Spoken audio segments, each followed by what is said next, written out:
Neurons are the basic cellular unit of the brain, and they use neurotransmitters to communicate with each other. In this video, we're going to demonstrate, at the level of the synapse, the effects of a few common drugs on neurotransmitters, caffeine and amphetamines. Caffeine is an excitatory drug that is commonly found in coffee, tea, and soft drinks. This is a view of a synapse, the gap between the terminal button of one neuron's axon on top and the receiving neuron's dendrite on the bottom. Here we have caffeine on the right, binding with and blocking an adenosine receptor.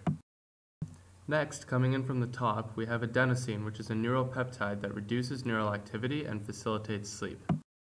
The presence of caffeine prevents adenosine from binding and exerting inhibitory effects. The neurotransmitters, which could be dopamine, serotonin, or acetylcholine, bind to the postsynaptic membrane, facilitating the passage of sodium ions. This results in an action potential. Amphetamines are a class of psychostimulant drugs that includes well-known study drugs such as Adderall and Vyvanse, as well as party drugs such as ecstasy. Amphetamine has effects on dopamine, serotonin, and norepinephrine, but works primarily by increasing dopamine activity. Because it's similar in structure to dopamine, it's able to enter into the terminal button through dopamine reuptake pumps. It causes dopamine to be released into the synapse and bind with receptors on the postsynaptic membrane. This opens ion channels, causing movement across the membrane and initiating an action potential. The amphetamine then blocks the dopamine reuptake channels in the presynaptic membrane, causing the dopamine to stay in the synapse.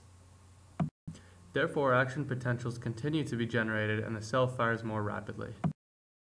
Both of these drugs are effective at keeping you awake, but for different reasons. Caffeine is an adenosine antagonist, meaning it blocks the inhibitory effect of adenosine. Amphetamines are a dopamine agonist, meaning they increase levels of dopamine in the synapse. Here we've given you a demo of the basics of these two drugs, but it's important to note that the effects of drugs are widespread in the brain.